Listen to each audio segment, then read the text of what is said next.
Hey guys, welcome back to the Untrained Unprofessional Shooting Range. I'm Nobody, and thanks for watching. Appreciate it. So today we're getting back out to the range to actually do hopefully the final testing on the 4 1/4 Prodigy, the oh crap gun. And this is after all the upgrades and fixes, that you've watched me do over the last several videos, which, by the way, if this is your first time to the channel, I have previous videos in front of this that kind of document my struggles with this particular Prodigy. And today we're going to do the final testing, I hope. Fingers crossed. So now, what do I expect to get out of this testing, or what do I hope to discover? Well, I hope to discover that all this will run in the 4 1/4 Prodigy. Oh, you want to see what I have here? Okay.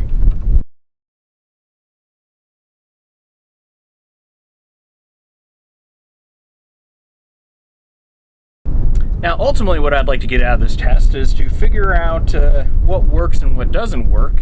And my secret wish is that all of it works.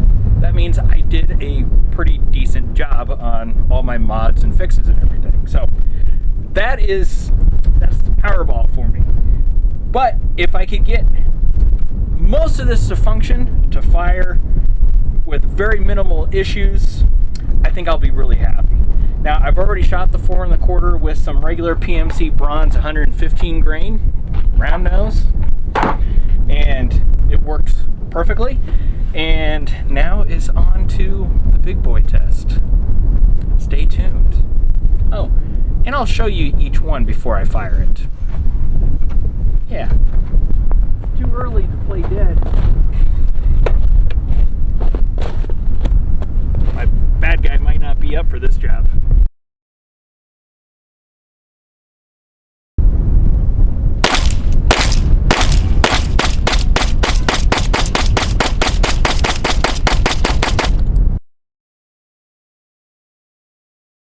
Now, if you guys remember, the light primer strikes were happening on the Hornadies. The problem gets solved when we change out the firing pin and the firing pin spring and deburr it and all that kind of stuff that I had going on. Ugh. If you're wondering, watch the video. It wasn't fun.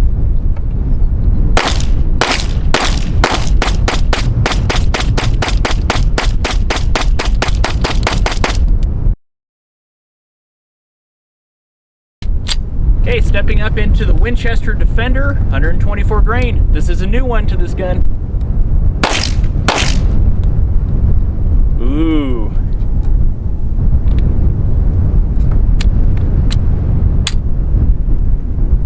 All right.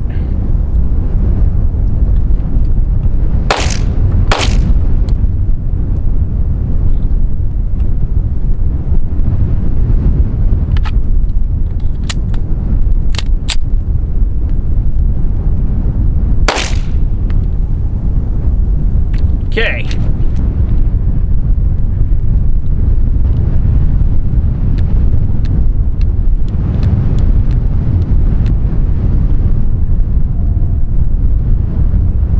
All right, something's going on maybe with this.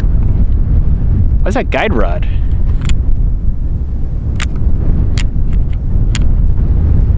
Something's going on.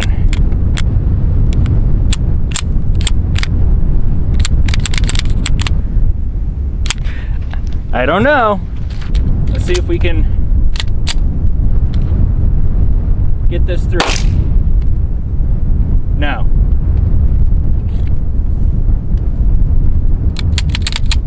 All right. Does not like the Winchester for some reason.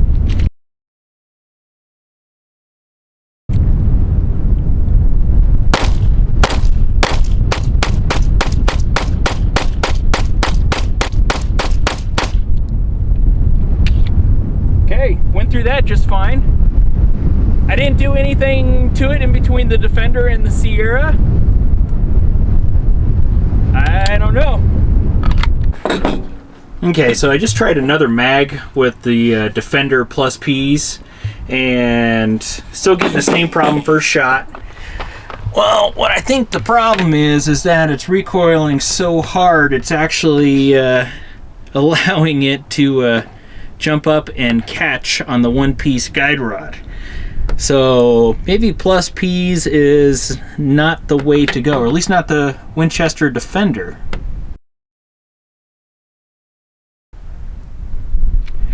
I might be done for today.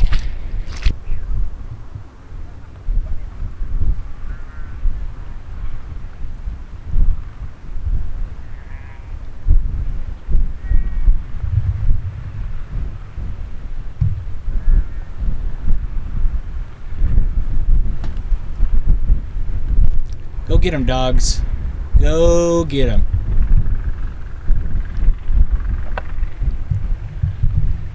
And dude on a quad.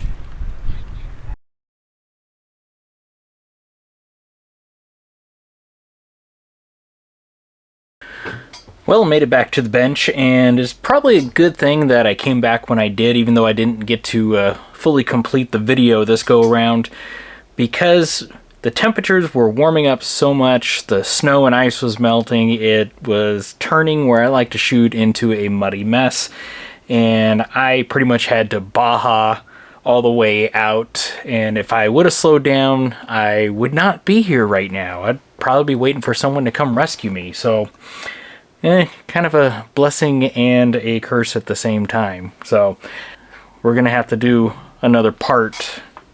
I wanted to figure out what was going on with these Winchester Defenders and why it was causing basically the spring to lock on to the reverse plug. So looking at it, figure out a couple things really quick. The little spring here seems pretty soft, pretty easy to manipulate, which is nice for when you need to get in and lock back your reverse plug and everything to take this down.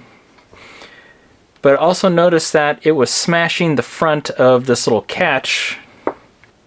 You can see the little bright marks on there. That's where it actually was impacting on the front of the reverse plug.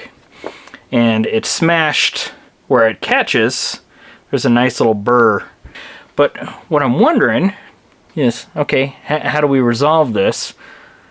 First thing is I wonder if I change out the spring, if I have a small little spring, to make this a little bit tougher to articulate. Because what happens, so this sits into the gun like this, under recoil, I think what's happening is all that mass up here is thrown back, but it doesn't settle back down. There's not enough spring pressure to make it to where it doesn't catch on the reverse plug as the slide is moving forward. So that's option one, which I think I'm going to see if I have a spring to do that. Second option is this is a 12.5 pound spring from ISMI. I could go to a 14, and maybe that will delay the timing just a little bit in order to have it function correctly. Alright, let me take you down the road that I just walked, and basically need a new roll pin.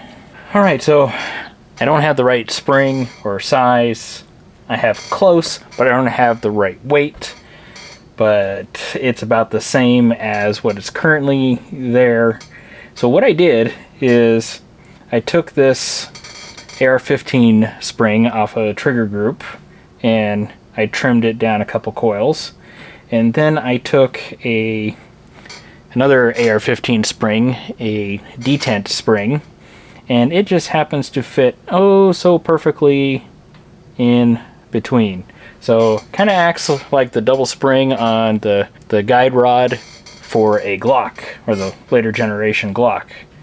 So had to trim it down to size, and that was basically based off of being able to get this closed and get the pin in. That might work. I don't know. Gonna have to go out and try it, but that's where we are. Fun stuff. So got everything back together. have the 14-pound spring trimmed to hopefully correct size, and we are ready to go back out as soon as I can get back out. Unfortunately, next weekend I will not be around. However, I am hopefully going to have a video on something else ready to go for you guys, but we'll have to go back out and do part 2 here after that. So hopefully you can be patient, and we'll see if it pays off, see if we can get these Winchester Defenders to run in the gun. Thanks for watching, guys. Have a good one.